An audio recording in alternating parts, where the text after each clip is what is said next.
There we go. But no, it's been good. And students have been great, really. Yeah. It's nice because we're all in it together sort of thing. Everyone's at home, you know? Yeah. Yeah, for sure. Cool. Ella, right, you were on the last couple of times. Ella's fine with the sound. That's good. Hopefully everyone can hear myself and Saf. We'll get started. Oh, it's 2:00 now. So we'll get started now. People are still logging on, which is great. So hi, everyone. Welcome. We've got another workshop webinar for you today. Looking at your personal brand and using LinkedIn, which we'll talk about in more detail today. I'll introduce Saf in a second, who's going to help us deliver it, which I'm excited about. As you know, how to communicate on the webinar today, you can use the Q&A function. So hopefully you're using Zoom and you can see us on the video. If you're logged on your mobile, it might be better to use it on the video on your laptop. Otherwise, yeah, feel free to just carry on the mobile phone. So you can type in Q&A. You can type in questions to the Q&A. You can also use the chat box as well. So that's how that works. What you can do at the end of the session as well, we're going to allow people to speak. So I'll unmute you. All you've got to do is put your hand up. I'll explain it in the Q&A session at the end, and then we can let you speak to Saf or speak to myself. You don't have to type it, and you can have a bit of a better conversation. So in terms of introductions then, agenda, sorry. We'll introduce Saf in a second, and then we'll go into the main content. And remember, you can type in a question whenever you want, and I'll try and read it out. And then we'll go into the Q&A at the end, where you can ask myself and Saf any questions you want over the phone, so to speak, and we'll actually let you say it over the laptop or your mobile. So just in case you haven't been on the webinar so far this week, Monday we did an introduction with myself and my COO, Tracy. Then we did CV sessions on Tuesday. Then we did work experience yesterday with Tom. And today it's about LinkedIn and personal brand with Safwan. Saf, do you want to introduce yourself, please? Yep. Hi, everyone. My name is Saf. I was an apprentice up until September last year. So I joined at the age of 18 with a company called EY, or Ernst & Young. They're one of the big four accounting firms. So this was back in September 2014 when I joined. Worked with them in the audit service line for about 5.5 years. Got my ACA qualification after passing all my exams first time back in Jan 2019. And then I left EY about 4 months ago now. And I've been in Grant Thornton as a assistant manager there in the M&A advisory practice. So basically, now I look at buying and selling companies and helping businesses to go through that transaction. That's amazing. So, Saf, you were one of maybe the first apprentices, so to speak. So you would have started 5 years ago doing Yes, yeah. So I started in 2014. At that time, EY, we had. I was the official second batch of school leavers apprentices to join. There wasn't many other people. I think the year above me, we had about a handful of people that were there. But then I was, the official. So at the time, there wasn't a lot of information available to help me make that choice to join as an apprentice. Over time, now I think there's a lot more information and a lot more companies have come out with their own programs, which is good. It gives everyone a wider range of opportunities for them to apply to. But at that time, there was a limited number of roles available, and everyone was still trying to get the head around this whole idea of apprentices. And Saf, just before we go into detail, because you're a really interesting person about how you've been successful so far in such an early stage of your career, just talk us through coronavirus and what it means for your life at the moment. A lot of students are a bit unnerved about what's going on in the business world, and what's it like for you? So obviously it has impacted. The first thing is the way that we're working has changed massively. As you can see, I'm sat at home, so that's changed. And everyone else has been instructed similar to you. I guess most of the parents, the students' parents are on here. Most of the people are working from home. To be fair, even before coronavirus hit, we were encouraged to work from home as much as possible. The whole world is moving into that direction. So in maybe a few years down the line, I wouldn't be surprised if what we're doing now, it is a norm in the future. But generally, in the type of work that we're doing, so a lot of companies aren't going to be buying and selling their company just because the profits are down, the trading is down, so they don't want to take that big of a risk. So a lot of companies have pulled out from doing any sort of transactions. There are a few that are carrying on. So about 2 of mine are still progressing because, in fact, because of this whole coronavirus, it's had a positive impact on their business. They've got a lot more business coming in, so they're carrying on with the process. But otherwise, there is a lot of uncertainty. I think about in our department, we've got 80 people in the London office, of which latest I've heard is 30 of us are getting redeployed to other parts of the businesses, just so that obviously none of the businesses want to make anyone redundant. They want to be able to bounce back after coronavirus is over. So instead, they're redeploying them to other parts of the businesses where people are required. Brilliant. Okay. Yeah, I understand. So using the resource in other areas and businesses being lean and Yeah. and vigilant, I suppose. Okay, that's Yeah. brilliant. Just before we move on with this session, so you passed all your exams first time at EY. Tell us how hard that was and how you managed to do it. And also tell us why you chose to do an apprenticeship and maybe the benefits versus negatives towards that and university. Yeah, so I'll start off with the second question as to why I joined as an apprentice. So back in 2014, when I was in year 12, making that decision as to whether I want to go to university or join as an apprentice, there wasn't first of all there wasn't a huge lot, there wasn't enough resources available. Not even my parents, they thought joining as an apprentice isn't a good idea. Their whole perception of an apprentice wasn't the best one, because at that time apprentices were mainly used in the construction and labor industries as opposed to professional services.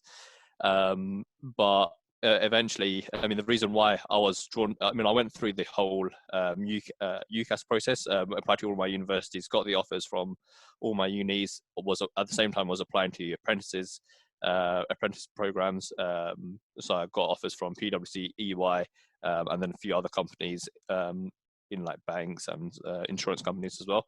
So when it came to results day, I had the option as to I had all my offers from uni, I had all my offers from the different companies, so I had the choice as to which one I want to go down.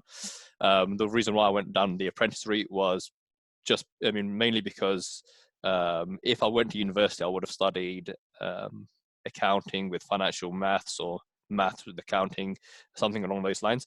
So after I'd finished, I would have joined EY, one of the big four anyway. I'll try to join one of the big fours.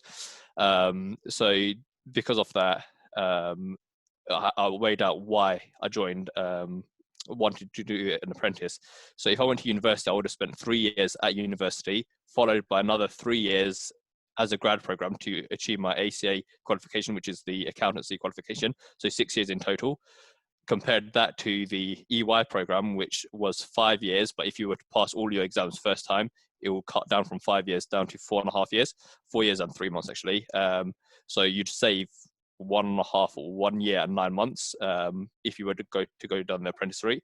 So for me, is that what you were thinking in terms of why you made that decision? Yeah, exactly. And at the time I was thinking, which one would be harder to apply to? Would it be harder to go as a grad or to go in as an apprentice? At the time, I thought it probably makes more sense. I'd have a better chance of getting employment if I went through the apprentice route, because at that time I had I knew people that were coming out from universities, and they were struggling to find a job.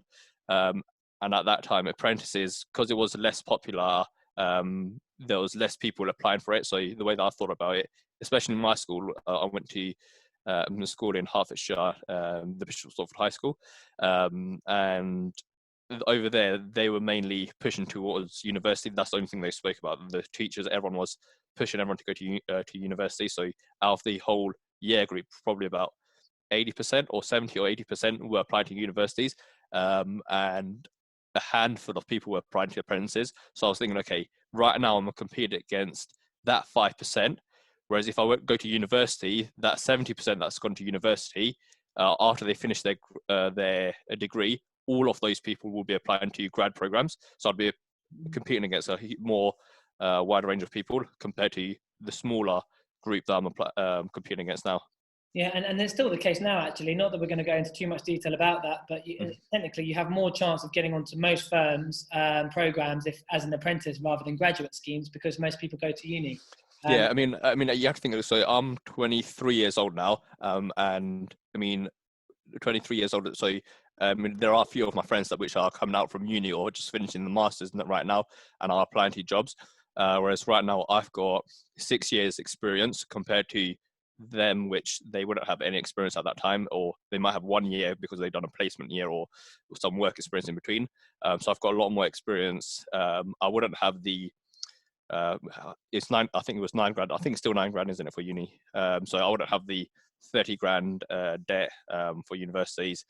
I would have a better network. I would know a lot more people in the business world. And yeah, I mean, I've already completed my ACA qualification, which is the chartered accountancy qualification, and comparing that to if I went to university, I would have got a degree, but I'd still have to study for my professional qualification.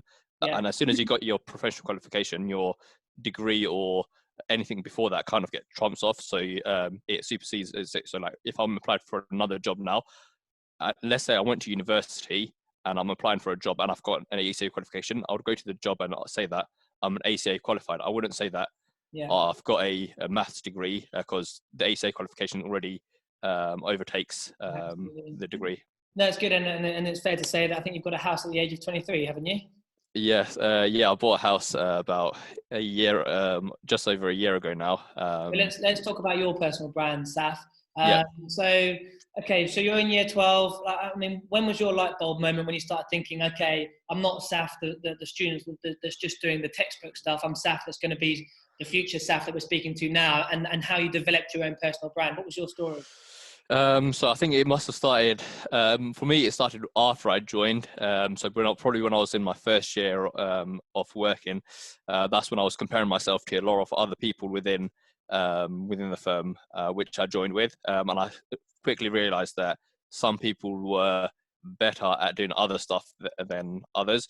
So at that time, I was really hardworking, just getting the work done, focusing like really, how would I describe it? Like a textbook student. So I'll just keep on reading, um, just do like exam focus, getting what do you call it, the work done. We're comparing to one of my peer who was quite really active on LinkedIn. He was doing a lot of speeches. He was going out, meeting people, and then that's when I realized that it's more than just getting the work done. To be able to be recognized in the professional network industry, you need to be out there. You need to be out there speaking to people and building that brand. So Being you looked at one of your peer groups in Yeah, school and thought, I want a bit of that. I'm going to start emulating what they're doing. yeah, exactly. So fast forward it to 5 years. So right now, it might be that he's got a lot more presence in the professional network. Like he speaks to a lot more people because he started while he was at in his sixth form. He's built that network up, and he's got a much larger platform where he could speak on. So because when I was in my first or second year at EY, that's when I realized it. So I started to also build my network, realizing that it's not only about getting the work done, it's more about being out there, meeting people, networking, building that personal brand, whether it's in real life or on LinkedIn through other means. So we'll look at that today in terms of how you create a personal brand for yourself and linking it to LinkedIn. So Saf's already talked about there, using LinkedIn, being networked, doing it early. Look, we've got over 60 people on the webinar at the moment who are all doing that at the moment. So it's brilliant.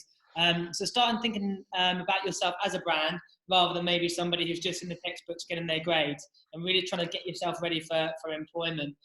In terms of a brand, I suppose, Saf, is it important to first understand what you're passionate about and your strengths, would you say? Yeah, for sure. I mean, to be able to build your brand, you need to know what your root causes are. You need to know what your strengths are, what you're passionate about, to then be able to build that brand. So I was actually reading a book a few weeks ago called The Unfair Advantage, and it talks a lot about. So everyone has got everyone's got some unfair advantage, that they need to capitalize on to be able to succeed. So they built like a whole framework around it. They called it the Miles framework. So some people's unfair advantage is, so M is for money. So some people might have a lot of money, which gives them an unfair advantage as to be able to progress on further on. They might have better opportunities through that. I was for intelligence. So you might be really smart, and then you use being smart and being being the smart to be able to have your unfair advantage. L was for I can't remember what L was. E was for education, and then S was for status. So everyone's got their own unfair advantage, which once you recognize what your unfair advantage is, you know how to capitalize on that to be able to build your brand. So for me, my one would probably have been the education and that intellect, because I was quite good at during my school time. I was quite smart, so I was able to capitalize on that, and I knew that I was hardworking and I was able to deliver stuff a lot quicker. And I used that to my advantage, and I started to build my brand around that. That's your unfair advantage because you're naturally good at that. It's a natural strength. Exactly. Yeah. Exactly. So I mean, the whole concept is around being able to. I mean, everyone's going to be different. So, but everyone will have that unfair advantage. Take like Prince Harry, for example. His unfair advantage will be his status. Because he's got that status, regardless of, even if you say, oh, everyone's on the same level, because he's got he's a prince, he'll be able to have an unfair advantage compared to the others. Similar, if you take that down to coming out from sixth form, if you're an A-star graded student, that will be your unfair advantage, that you're able to apply to much I don't know, better universities and better roles.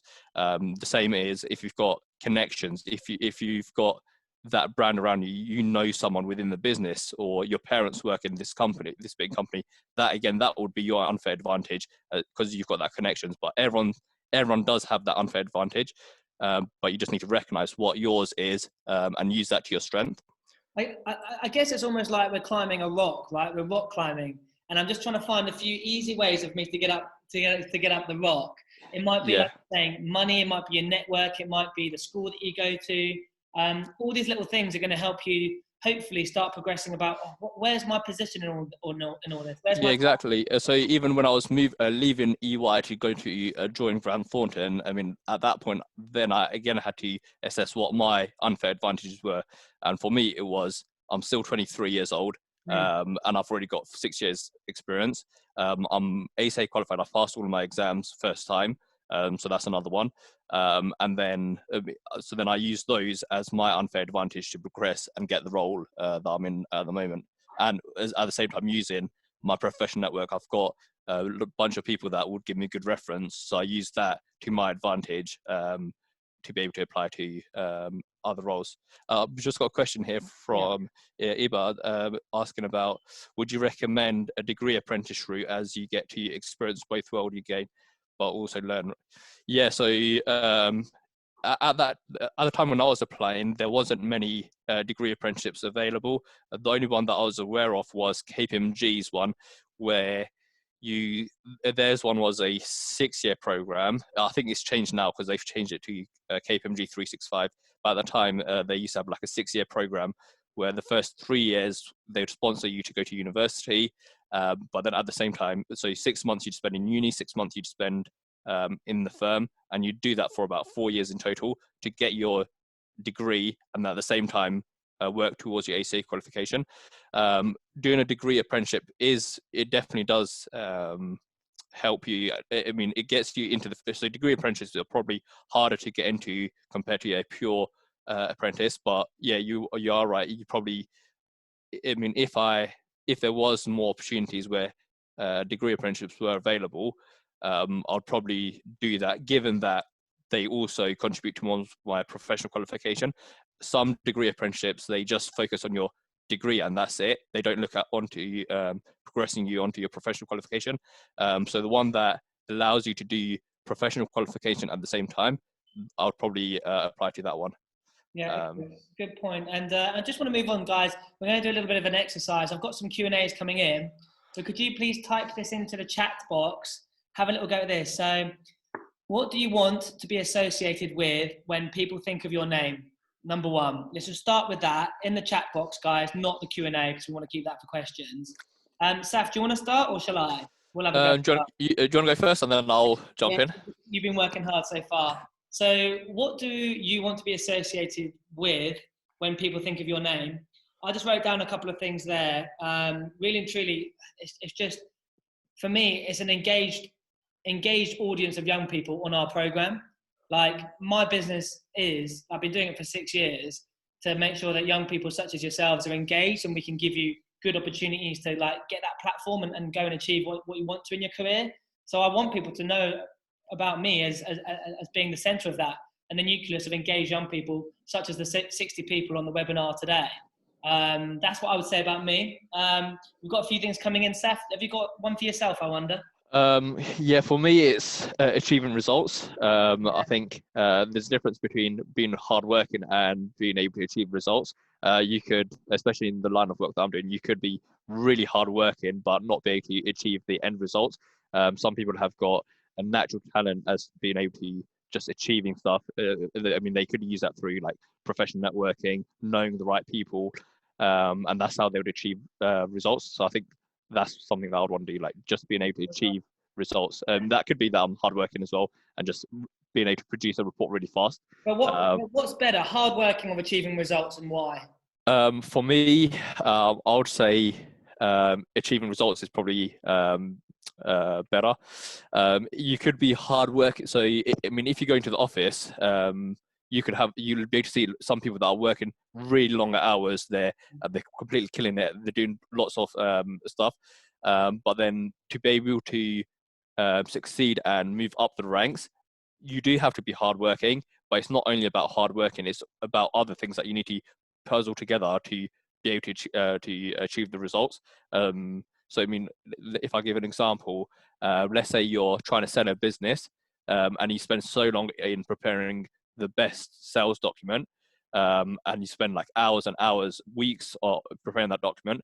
But then if you're unable to sell that onto a potential buyer, then there's no point of preparing this lovely document, compared to if you spend less hours, let's say 10 hours in total to produce this document, but you're able to take that in front of potential buyers and be able to sell that and achieve the results.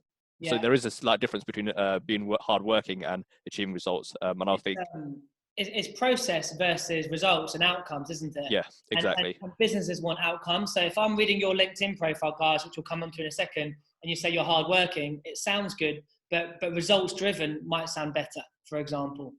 Emily's coming up with professionalism, integrity, and dedication. What do you think of that, Saf, in a word? Yeah, they're good example of things. I would say professionalism is really important, especially joining as an apprentice. I think that's really a key one. So if I think about, I mean, I grew up in Bishop Stortford in Essex, in that sort of area, but comparing myself to some of the guys that joined from East London, I mean, when they joined, there was one guy actually, which I like to use as a good example. When I spoke to him, he'd have a lot of slang. He'll speak like he'd be like, yo, what's up, and all of that sort of stuff. But then as soon as it's with someone else, with a colleague, he'll switch off, and like he'll be able to change that into how I like speak really well, really fluently. So professionalism is definitely a really important one, and being able to flick between the way that you're speaking to different people. You don't want to be speaking to the same way that you speak to your family with your friends. You don't want to speak the same way they speak to your friends with your family, or to your peers, peers with family, peers with clients. Everyone, the way you speak to different people will change, and you need to be able to adapt to that quite quickly. That's good. And we've got good leadership skills and confident, but not arrogant, though, through Lena. Lena, I wouldn't have, don't say about the arrogant part, but I think being British sometimes, or living in Britain, we're a little bit too modest. So you don't have to say that. Remember your CV, your LinkedIn, your profile. You don't have to be arrogant with things, but do be confident in your abilities and say what you're good at. Wesley, would you say using LinkedIn is more easy to connect with people rather than email? We'll come on to that really, Wesley, to be honest. I think they're both useful. Saf, any quick comments on that? Yeah, I mean, it depends on what you're trying to achieve. If it's that quick response, and it depends on whether you know the person beforehand. If you want to keep it formal, then yes, email. If you want to keep it informal, probably LinkedIn. If you want a quick response, probably LinkedIn. But again, if you know that person and you know that they're going to reply, I'll show you my LinkedIn in a bit, and there's a bunch of messages which I won't respond to because, but whereas if they had emailed me, I You won't probably would have respond to the responded. messages, no? Yeah, I mean, I tried to respond to everything, but depends on how quick I end up responding to that message. Whereas Okay. emails, I'll probably respond because it's on my emails, it's on my to-do list. I'll probably reply to that, or spend Yeah. more time replying to it compared to LinkedIn, where I'll just like do a quick response. But it depends on who the person is and what they're trying to achieve. It will depend on how quickly I respond. Cool. And we've got lots of stuff to go through here, so I just want to quickly flick through. I really like curious, enthusiastic, and driven from Dylan. I love that. Yeah. Being efficient, confident, leader, team player. So some good options there, guys. And we've got a few questions here. Let's try and get to some of the questions. Speaking about building a brand, what if there's something I'm really passionate about, but I am not where I want to be in terms of skill? Should I start out anyway? Of course, start out somewhere. Remember, guys, don't put yourself under pressure. Um, it's like Johnny Wilkinson, who won the World Cup ages ago for England in rugby. He's absolutely reached the pinnacle of his life, and he's won the World Cup. And then everything else is never going to be as good as that.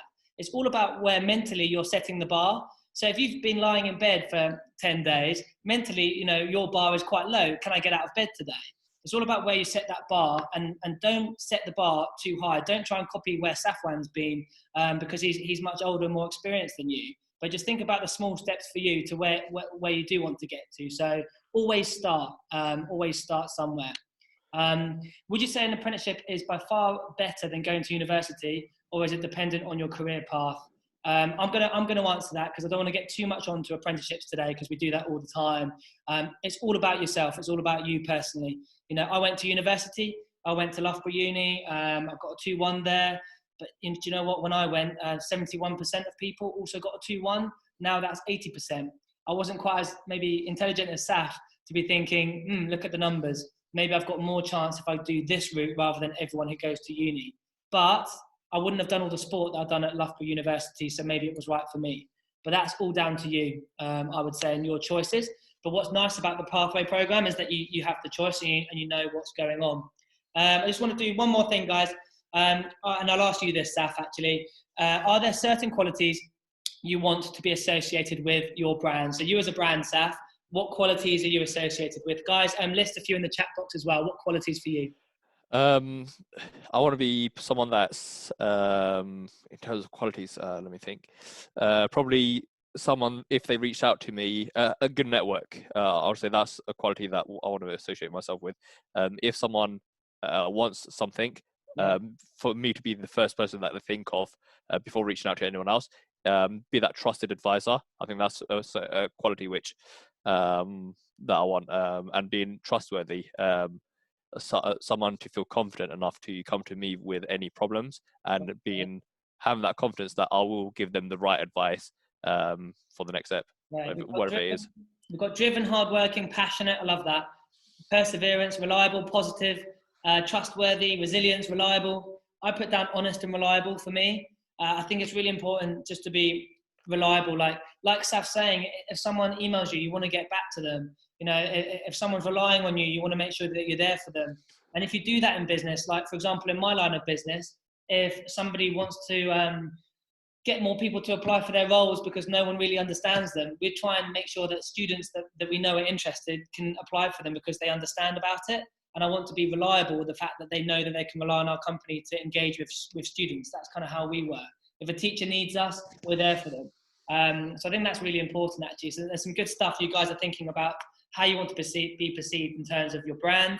Now let's move on to LinkedIn. Safanis, is anything else you want to comment on branding? No, I just want to quickly reply to one of the Q&A where it says, in terms of apprenticeships, are the various levels with the acknowledgement of university from undergraduates all the way through to PhD? Yeah, there is. So all apprenticeships, there's different levels. So the ACA qualification, which I done, was a level 7, which is equivalent to, I think it's master. Level 7 is a master's, isn't it? Yeah. Master level I'm level qualification. 6. I'm level 6. I just got BSc. Yeah. Yeah. Oh, but, yeah, exactly. So even now, they're trying to align apprenticeships so that the qualification that you do aligns to the same as which you go to university, or they try and rank it so that it's on the same level. But if you do the apprenticeships route, you can go on to doing other stuff. For example, I'm currently studying towards my CFA level 1 exam, which I've got in December. So that's another professional qualification that sits outside the ACA qualification that I've done. I could also, the other route that I'm probably going to do in probably in 2 years' time is sit the MBA exam, which is Masters in Business Administration. So I'll probably sit that in 2 years. And that, I mean, I haven't got a university, I haven't got a BSc, but then I'll still get a master's degree. Even though I've got an ACA qualification, I still want to do the MBA. So it's not like if you go an apprenticeship route, everything else stops after that. So you can go through, if you go to university, work your way up and then get a master's or PhD. You could do the same as doing apprenticeship and then just move across and get back onto that PhD master's level again. And I've just got a question here. Somebody who does a lot of extra reading around my subject, constantly, oh, sorry, this is what you're saying in terms of the qualities. I like it. Constantly having the will to learn more and being reliable, loyal, and trustworthy. It's good. Guys, one more before we move on. I quite like this one. So do you want to be perceived as an expert in a certain subject matter? If you were to be an expert in a certain subject matter, try and write it down in one word, because then you're starting to really think about, oh, where do I want to go with my career? It might be too hard. Saf, for me, it would be education. I want to know about education. I know about education. I've been in it. I've been a teacher. And I want people to be able to rely on my knowledge around that. What about you? I mean, because my end goal is to set up by myself and just be a professional advisor across the board. For me, it's I don't want to be an expert on a specific subject matter. I want to be able to have an understanding of everything, so then I could provide like a much wider range of services. So for me, I want to be good at what I do, but be able to know everything that fits around it. So I've done audit, advisory. Now I'm doing corporate finance, like M&A. Then maybe do a bit on, I don't know, restructuring, debt advisory. Do a bit of everything so that I know enough about everything to be able to stand up by myself without the need of an EY or a PwC or a KPMG and go out to clients, come out to you, Chris, and be able to sell myself to you to do work for you. Yeah, exactly. So for me, it's I want to be a generalist, know enough and be good at everything, but not be too bogged down into the detail of one small area. Okay, and if you just do that in a really concise way, in 3 seconds, what would it be? Generalist. Yeah.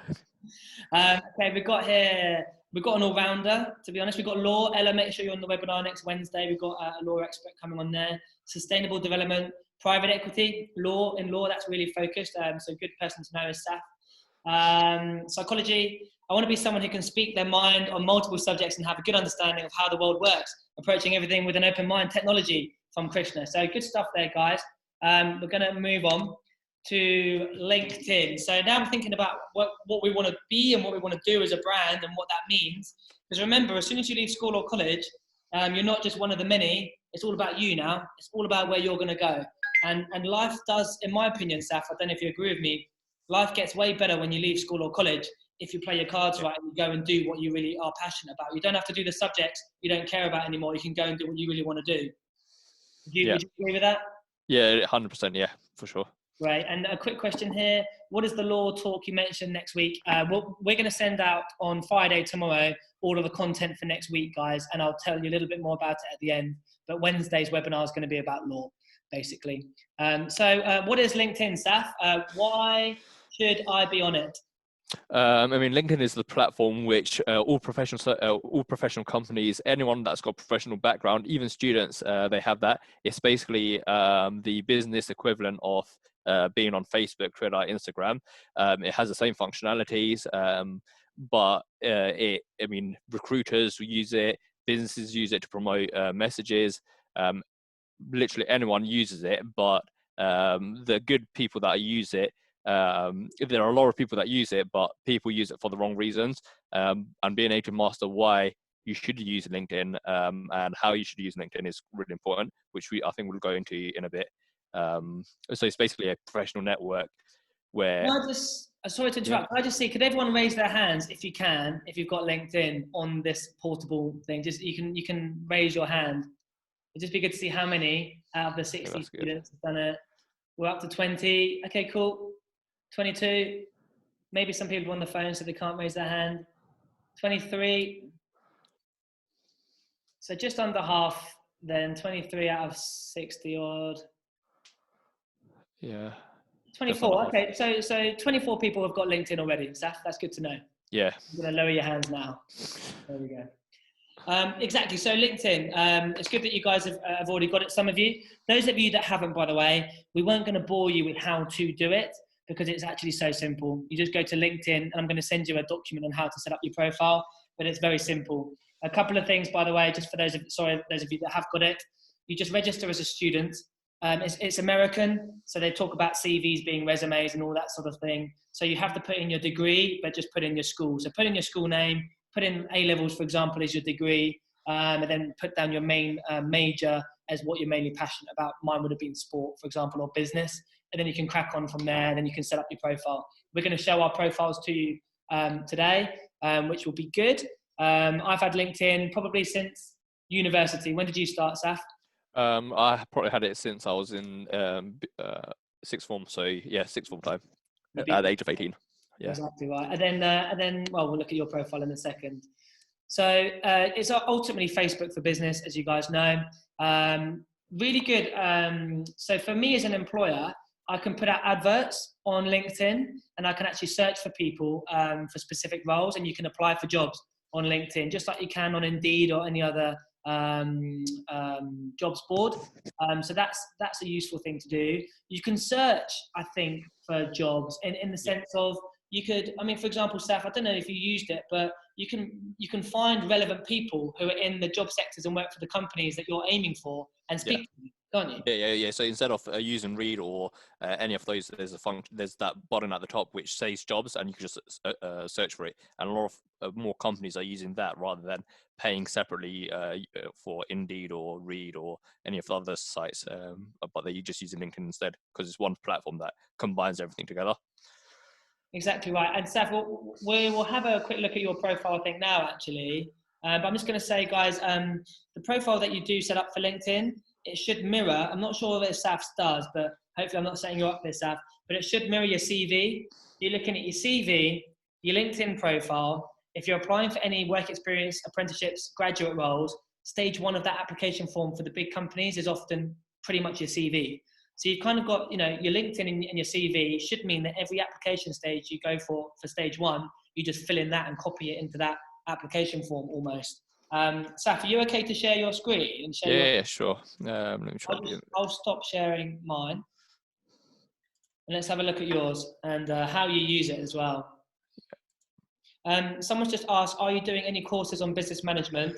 That sounds like a university type question potentially. I mean, I would say all of the courses that we're doing, all of the sessions are about business. If you want one specifically on management, we can tune in tomorrow. We've got CEO Ben Allen, who manages 80 people. That might be quite good for you to tune in tomorrow. But do ask me if you want anything specific around management. That's fine. Yep. Are you able to see my screen now? Yeah, we can see it. All right, cool. Okay. The first thing that popped up, look, is Chris talking about this session that we're running at the moment. So basically, it's, I mean, exactly how LinkedIn, Twitter, all of those are set up. You've got a feed of information that comes through, which you could talk, post, share, like, all of that sort of stuff. If I'm quickly, so on here is a quick summary. I mean, we could compare it later with you, Chris, once if you get yours up afterwards. Yeah. But I could see that I think this is, I'm not sure if this is last month or in a certain time frame, but it says 1,400 people have viewed my profile and 8,397 people have viewed my posts. which it gives a quick snapshot of. It doesn't show. I could pay and get premiums to see like exactly who those people are, but at the moment I haven't got that enabled. My network. Okay, someone's added me. I'll accept that. And then you add people that you know or that you want to be associated with.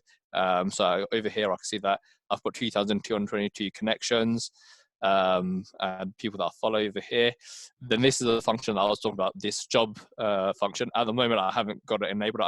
To be fair, I haven't used it myself because I didn't need to use it at the time. But I could post if I'm recruiting someone, if I want to recruit someone, I could search for it here, apply a post here. If I want to search for a job, I could search for M&A manager, and then it'll come up with the jobs that are available over here as well. What's this? So then this chart, what I was telling you earlier. So over here, Your messages, right? yeah, these are all the messages. So when I was during my ACT, while I was at EY, lots of recruiters would reach out to me asking with job roles available, asking. I mean, this is if I just start from here. So this is from December 2019. All of that's all December still. And I try to reply to everything, all the messages which I receive. I might be slow sometimes, but I mean, all of these people, I don't know any of them. But Saf, I was just thinking about Wes's question.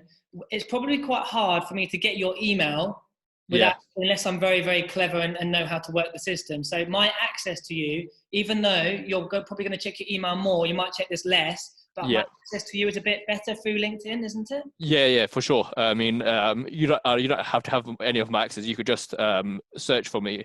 You could just apply. You could just search for me. So, for example, let me just search for Chris. I'm already connected to you, so I'll here and I'll just click on message. Even if I'm not connected, I can still send you a message, and they could reach out to me like that. If you're not connected, you have to connect with them first, then you can message them. Oh, right, is it? Yeah, wait for them to accept you.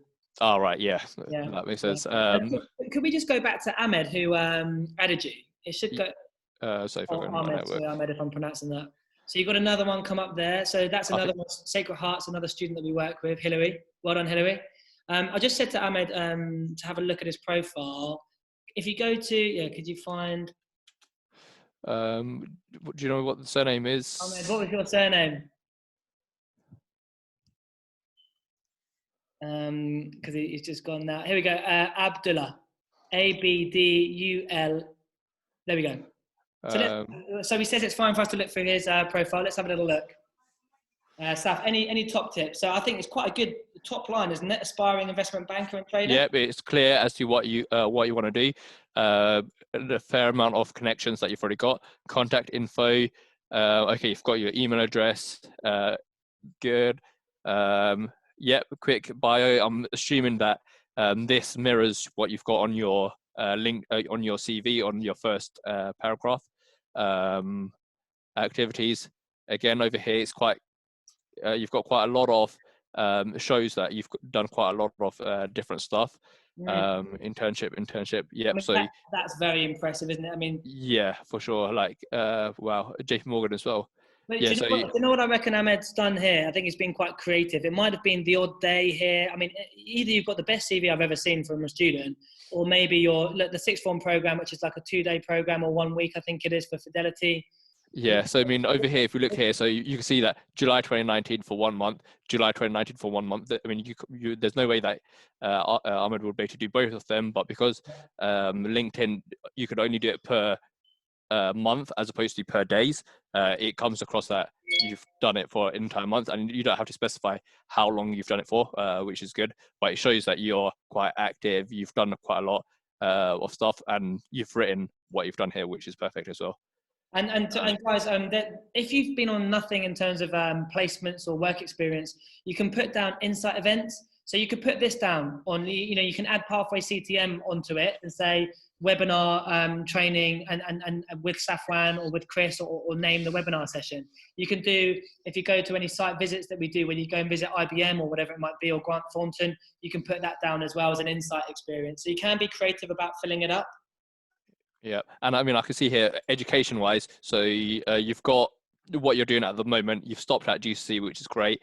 When I show you my one, because I've done the AC, I've kind of dropped one off and replaced it with another one so that people have a good understanding of what I'm doing. But I mean, all of this is great. Saf, could you just have a quick look at the other one in the chat box potentially? Yeah. And then it's just quite interesting just to have a look at a couple of profiles. Okay. Do that. Let me just see where's the chat From box Helen. gone. Do you have the name or? No, I don't. He's just given a link here. Okay, let me just. Box. Can you see the chat box? It's probably I think Q&A. Not the Q&A. It's probably. Not to worry if not. No, not at the moment. No. I'll do it from my screen. But anything else you want to comment on about your profile? Yeah. If I just quickly view my profile while I've got it up. Again, this picture over here. I mean, everything that you see on here reflects the same that I've got on my CV. I mean, I should have updated this already. I mean, it still talks about my EY stuff, but I will get around to updating it to say Grant Thornton. But so it's got a bit of summary, who viewed your profile, quick snapshots, my activities.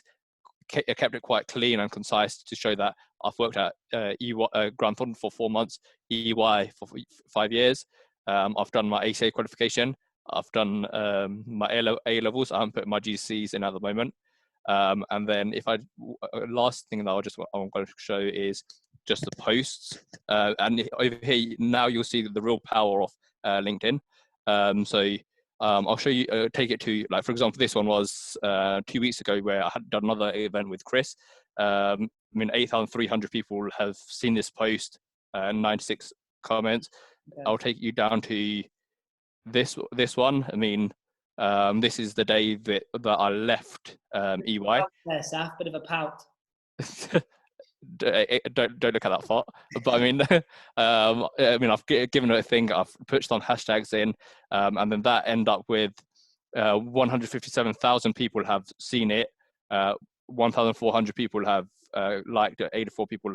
So it just shows you how many people actually see it. A load of them are professional things. So at the same time, when I posted it, that's when I got a bunch of requests that have come through with job offers and stuff like that. Is that right? So people are offering you jobs because of your profile? Yeah, exactly. So, I mean, half of the people which you see here, okay, maybe not, probably about 30-40% of the people that reach out to me here are people that are offering a job. So if I just go in here, your profile looks strong. Would you be interested in having a chat and learning more about this role? Wow. So, I mean, 30% of these are people that are looking to recruit. Another probably 30-40 people are reaching out to you for help as to seeing whether I could help them with applying or support them in whatever they want to do. Okay, so that's really helpful. Thank you. If I just flip back to my screen, and sorry guys, these technical things, just making sure. And I actually have got, I think I have got Anton's profile just up here. Have I? No, maybe I haven't. Yeah, I can see Anton. Yeah. You can see Anton's, can you? Yeah. Yeah. So Anton, firstly, I would say I'm a student trying to figure out life one step at a time. As much as that is quite inspiring in a way, I would say from business point of view, maybe it's quite emotional or maybe a little bit vague. Saf, what would you say to that? Yeah, I would agree with that. I'd probably change that to something similar to how Ahmed had it, where he spoke about I'm aspiring business or whatever it was you want to go into, have that as your tagline as opposed to a bit more focus. It's great. Rebecca, she's one of our outreach officers, which is great. You've added her, so well done. And again, look at the experience, like part-time volunteering, internships, all this sort of stuff is really, really, really important. Like, I don't normally see young people with this sort of stuff on it. So you've done really well here. You've got your information of what you've done from college, and you've got some interest down here. Pathway is one of them, which is great that you follow. So again, I'd say that's a good profile, but you need to put a photo on there. Saf, why do people need to use photos on LinkedIn? It just puts a face to the name. So rather than just looking at a profile, it gives you a bit more life. Yeah. Okay, they're just quickly looking at my feed then, guys. Let's have a look. So I always look down my feed here and see what I want to be liking. If I like the information, I might give it a quick like. For example, look, you can see the hashtags that I've been using. And hashtags, it's just like Instagram now, isn't it, Saf? Where, you know, different hashtags will get you more noticed on the news feed. Yeah, exactly. So if you look at my ones, it's I've realized that when I do hashtag EY, hashtag Grant Thornton or ISAW, it generates more likes because more people are following that. So exactly the same way as Twitter. And so if I was to do a post about this webinar, for example, and I wanted to get my network out there, my name out there a little bit, my brand out there, what should I be hashtagging, do you think? Employment, Yeah. a bit of coronavirus, COVID, stuff like that. Yeah, okay. Yeah, a lot of people are using that hashtag. So as soon as you use that hashtag, it'll probably appear on much more people's radar. Yeah, employment, 2020, schools. Apprenticeships, I suppose. Apprenticeships, exactly. Yeah, okay, good stuff. And then let's have a quick look at my profile. Just really quickly, Dr. Boyu, and I've just done it wrong again. So you can see at the top sections here. Hopefully this is some of you guys adding me. It gives me a little profile indicator saying I can still do more to be better. And that's basically adding profiles here, which I should do. 732 people view my profile, posts, searches. I'm not sure how that ranks versus you, Saf. And you can see here, I've got a little video from the Pathway role that I have, of course, things that I've done as a school governor. Let's have a look at some of my experiences. So Loughborough University, I went to uni. I went to Michigan University during my time at Loughborough, so I wanted to put that down as well. I've got my volunteering here, all my football coaching that I've done. And here, down here, recommendations is quite good. So I've given recommendations to people who I've come across, and I've also received recommendations from people that say I'm a nice person or something like that.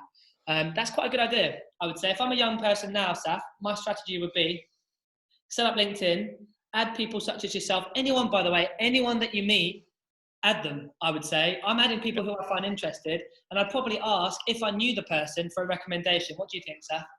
Yeah, for sure. I mean, it's because you just have to click on the button and send it through to who you want to ask. It's not like you're asking them directly. It just comes up as a notification on my side.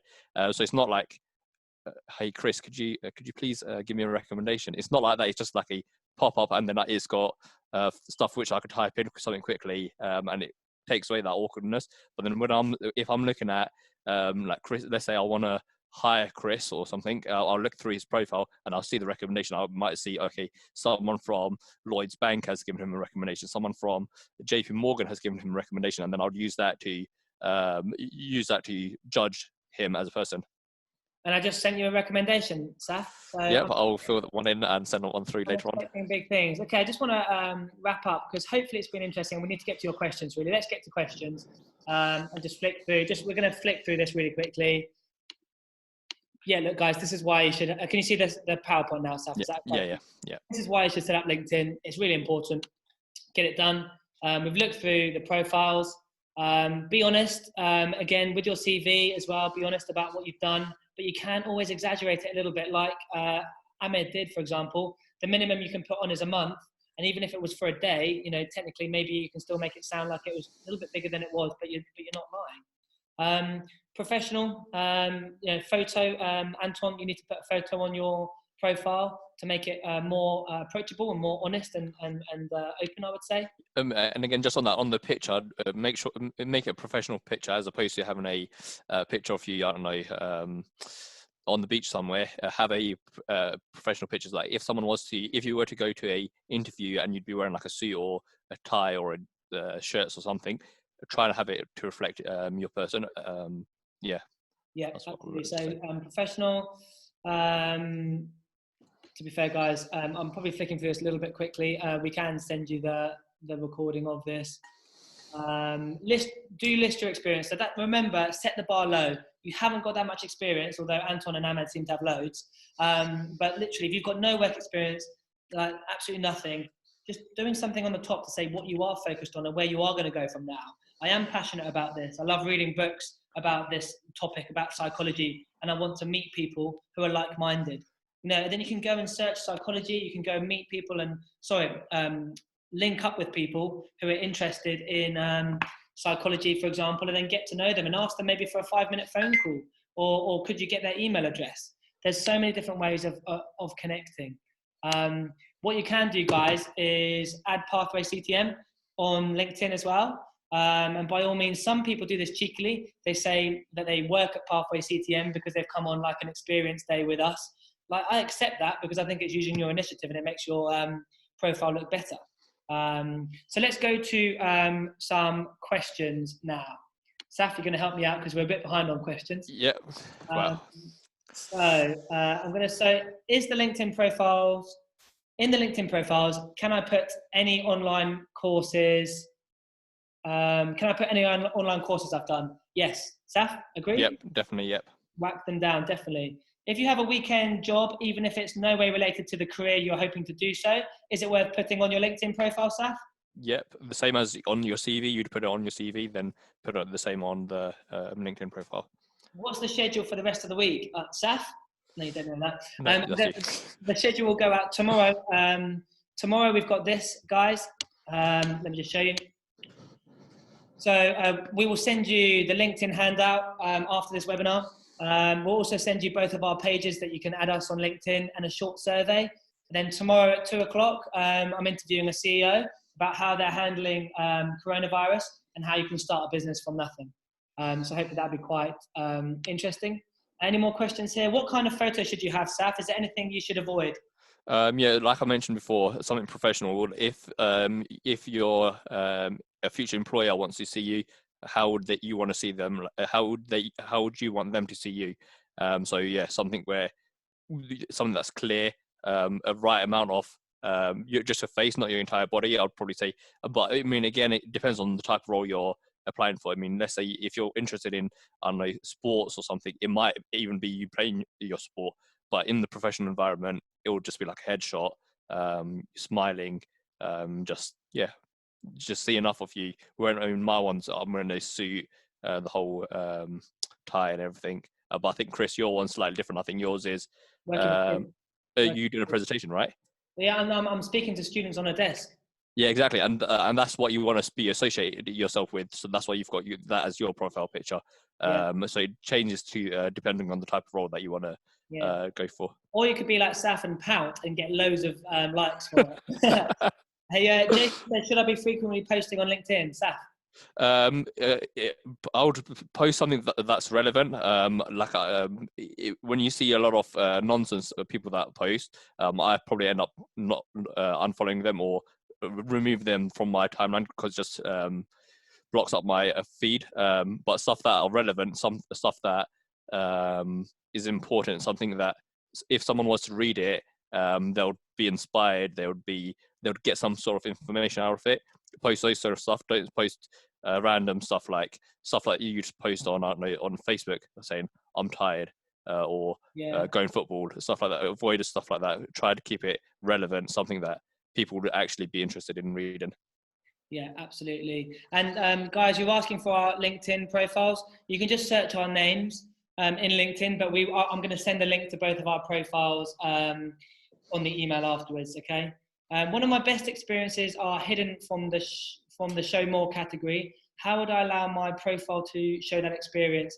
Is it something that's bugged me for a while? Saf, I'm not sure about that. I'm not sure. I'm not sure on that one either. I think you'll have to go through the LinkedIn help. Or the other way is if you. I think they put it in order of when you done it. So, for example, if I had exactly what I was saying, when I had my GCSE, that probably would have been pushed into the show more button. So I'll try to keep it limited and have the ones that are relevant or have them at the top so that they can see those first. But yeah, a load of the stuff will be shifted in onto the show more section.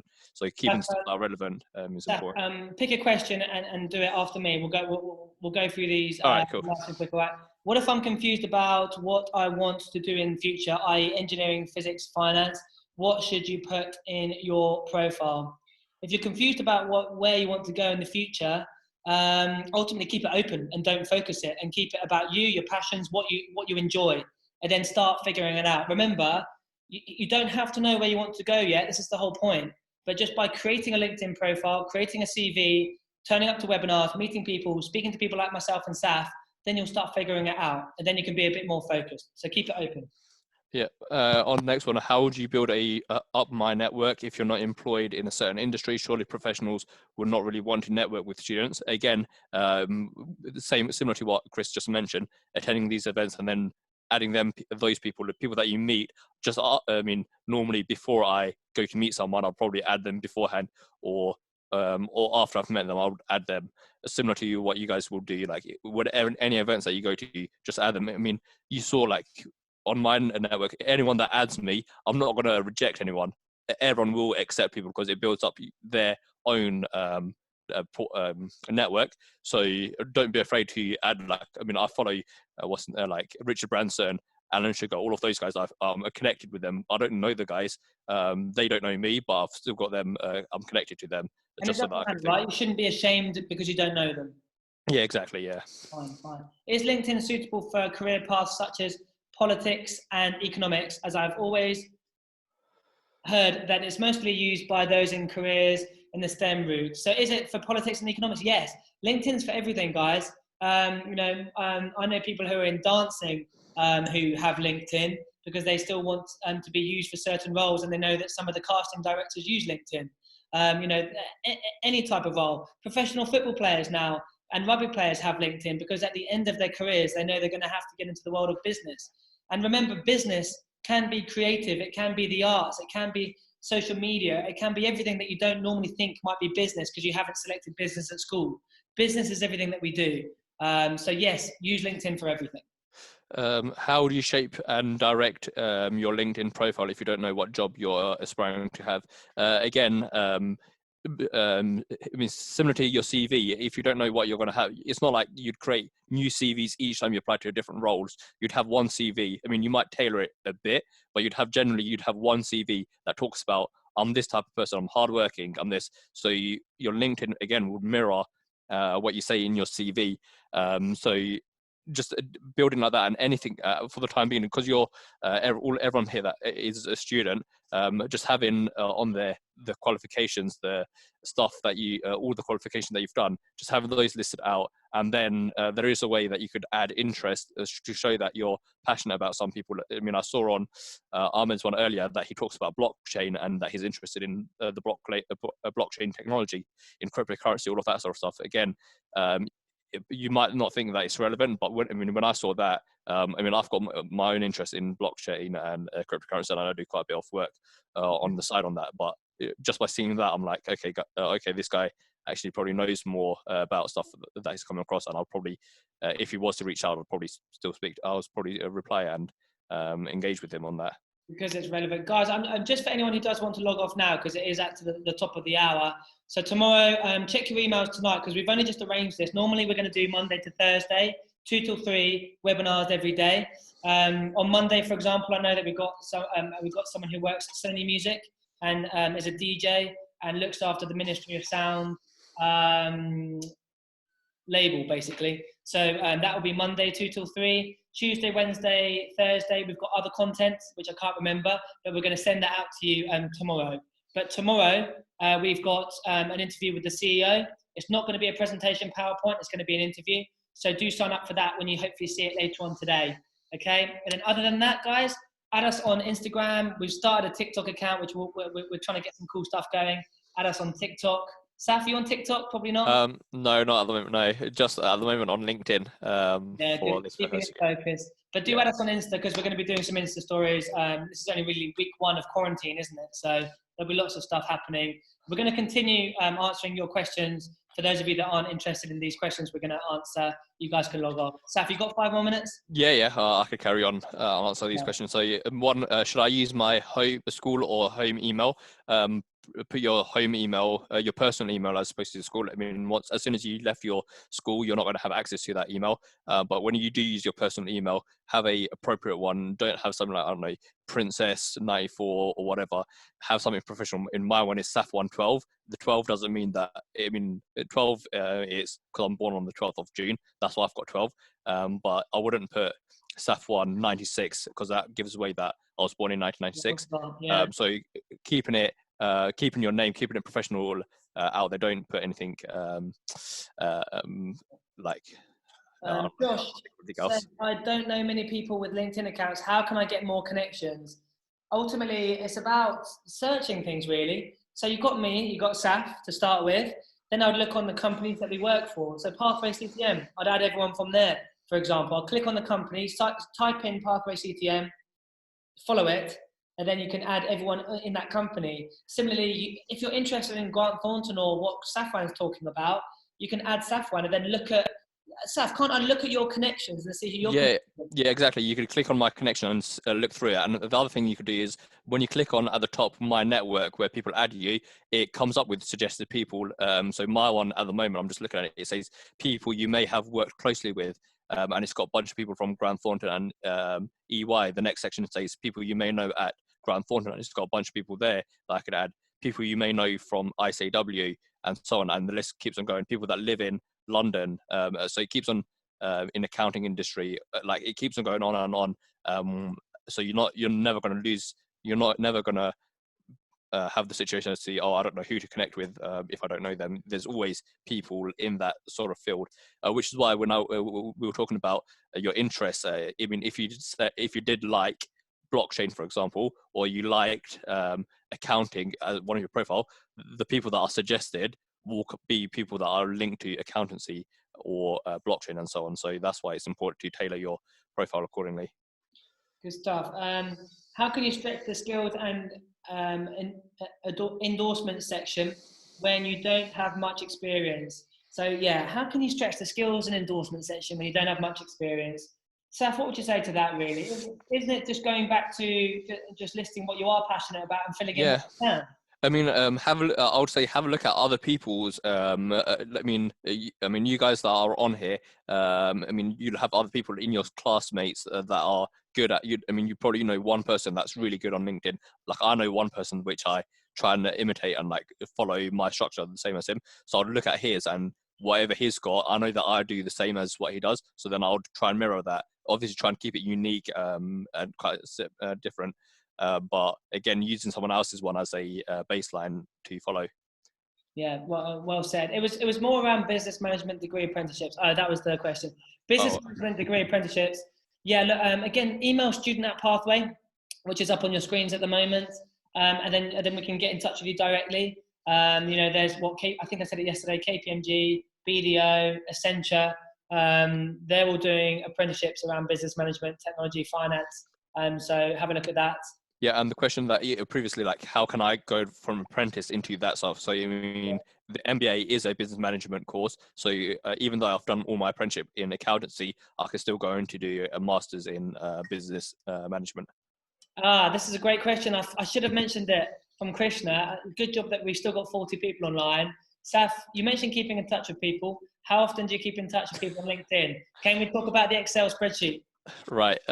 So what I've decided to do is I've got a list of people that are in my professional network. So obviously on LinkedIn, I've got about 2,500 people, which I'm not going to be keeping in touch with all of those people, but other people who I know that I've left EY. I had a bunch of clients there, but I know that later on in the line, 2-3 years down the line, I probably will need them or need some help, or they'll need me, and it will benefit both ways.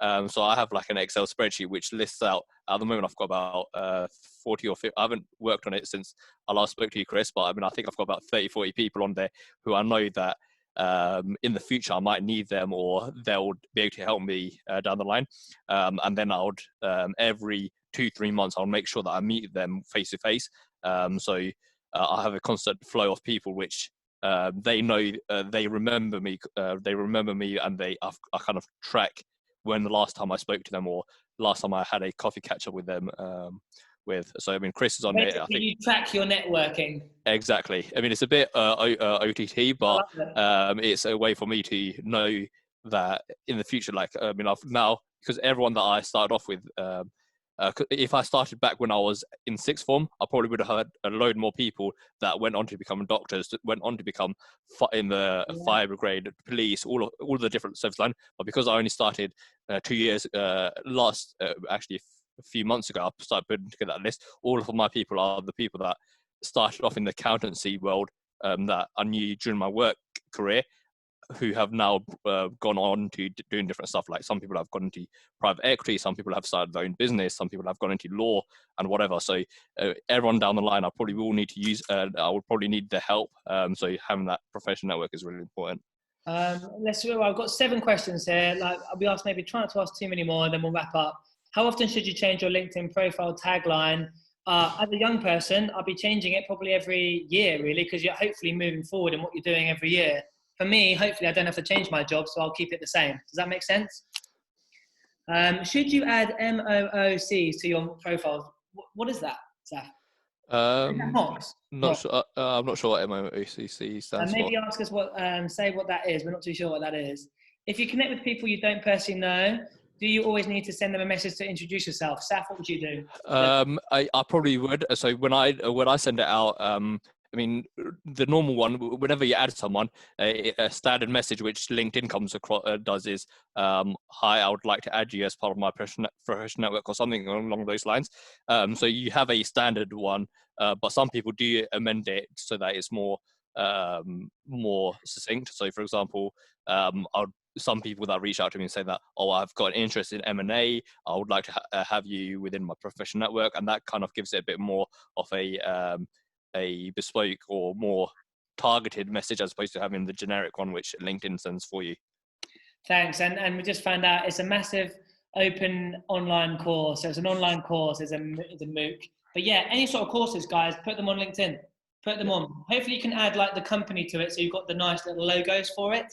If not, just put it down. But hopefully you should be able to find a logo for it as well. Make it So and again, like once you do a bunch of courses, then similar to how we were saying before, where it goes onto the show more section, and then it kind of clogs it up. Then at least once you put everything on there, then you could say that, okay, this one is probably more important than this one. Let me take this one out. You've got on your hobbies, or that you were the team captain or whatever it is. Like later on, like 5 years down the line, like I've taken all of those kind of stuff off my profile because now it's more about my professional network. I've got other stuff that employers or people that in my network would be more interested in. So I've taken off the stuff which I don't think is applicable anymore.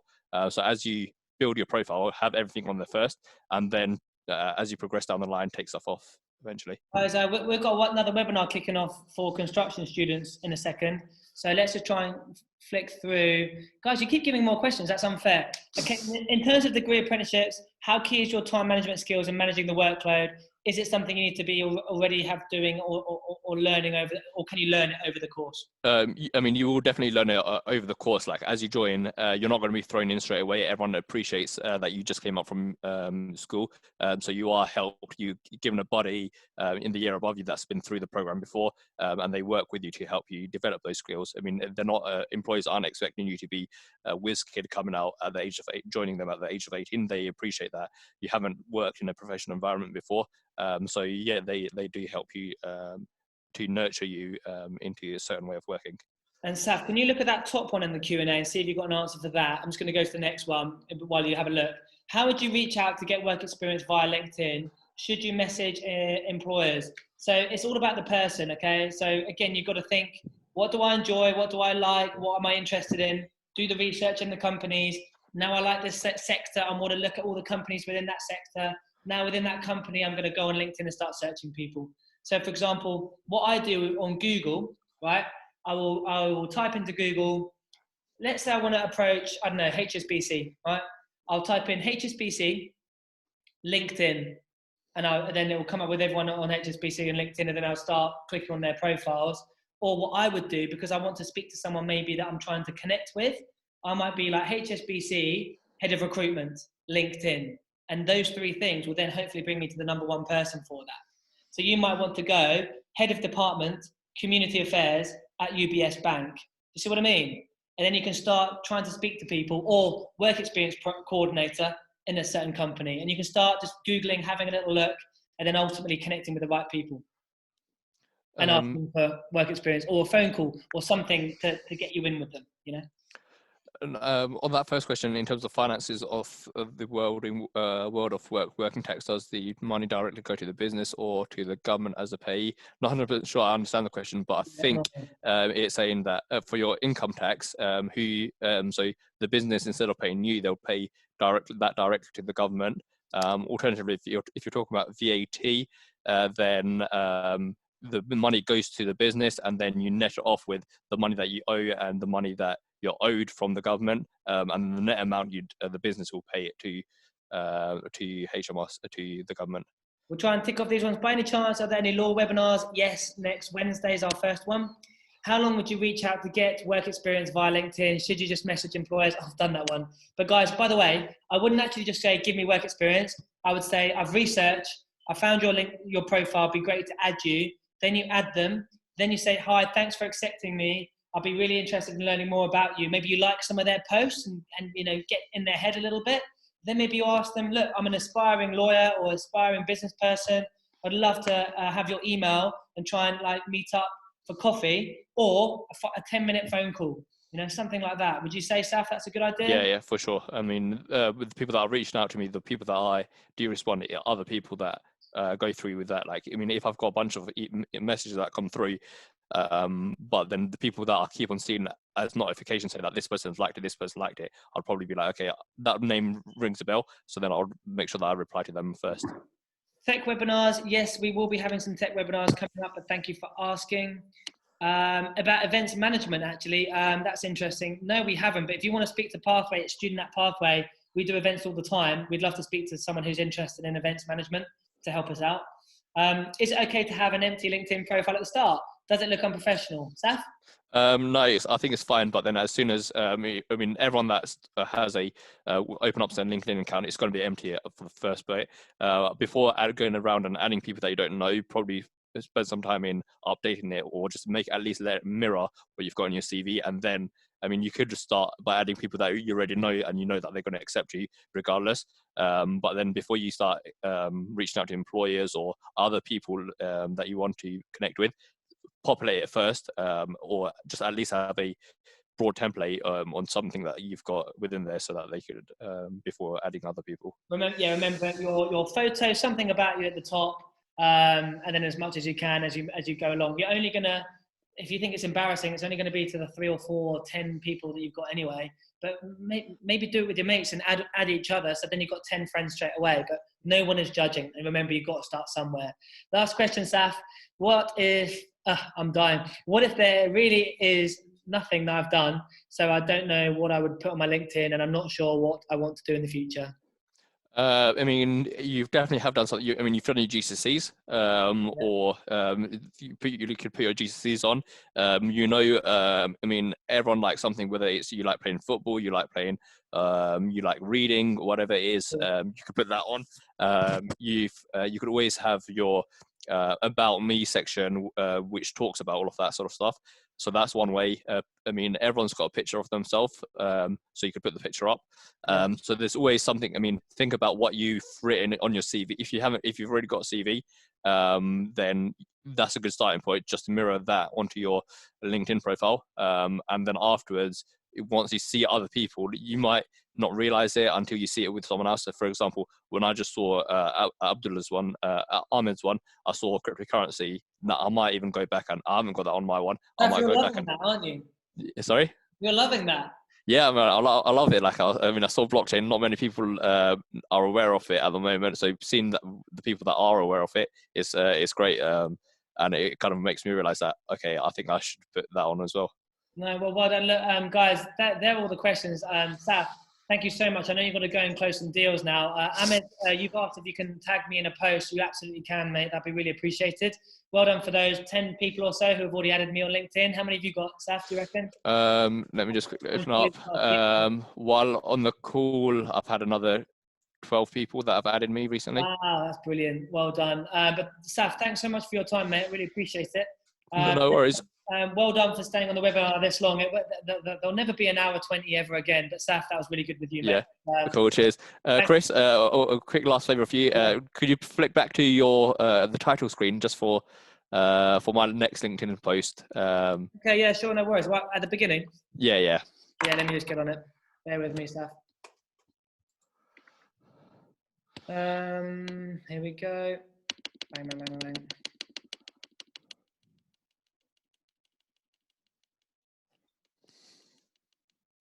That's a fun webinar.